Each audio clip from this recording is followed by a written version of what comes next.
2011 সালে 8ই মে দুষ্কৃতীদের হামলায় নিহত মৎস্য আড়তদার ব্যবসায়ী এবং সমাজসেবী ভূমিপুত্র পরিতোষ কুমারদের 14তম প্রয়াণ দিবস পালনে তৎপর বালুরঘাট মৎস্য আড়তদার সমিতি আগামী 8ই মে শুক্রবার সকালে মাল্যদান স্মরণ সভা এবং সন্ধ্যায় মোমবাতি মিছিলের আয়োজনের প্রস্তুতি চলছে জোর কদমে।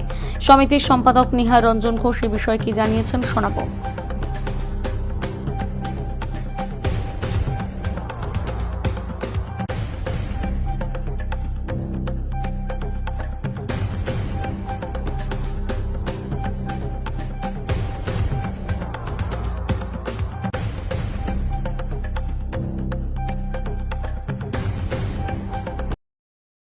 সকালে আমাদের প্রথমে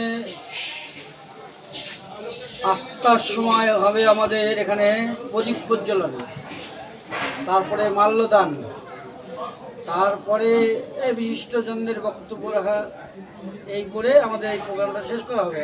প্রোগ্রামটা কি আপনাদের? প্রোগ্রামটা মানে পরিতোষদের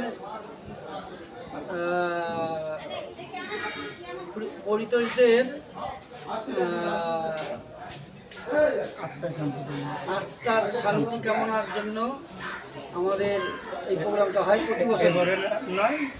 প্রতিবারের নেই, এবারও আমাদের ওই প্রোগ্রামগুলো থাকবে সকালে। আর সন্ধ্যার সময় আমাদের একটা মোমবাতি সহকারে একটা মিছিল বেরোবে, সেটা বালুরঘাট শহর পরিক্রমা করে আমাদের প্রোগ্রামটা শেষ। এবারে এই প্রোগ্রামটাই থাকছে আমাদের, অন্যান্য কোনো প্রোগ্রাম থাকছে না। এবং আমাদের নিজস্ব যে দোকানপাট, সবাই নিজস্ব নিজ নিজ ব্যবসা বন্ধ রেখে এই প্রোগ্রামে সামিল হওয়ার জন্য আমরা অনুরোধ করছি আর কি সবাইকে। মূলত এই অনুষ্ঠানটা হবে আপনার পরিতোষ কুমার দে আকালে তার শান্তির জন্য। Thank you. আপনার নাম? নিহার রঞ্জন ঘোষ।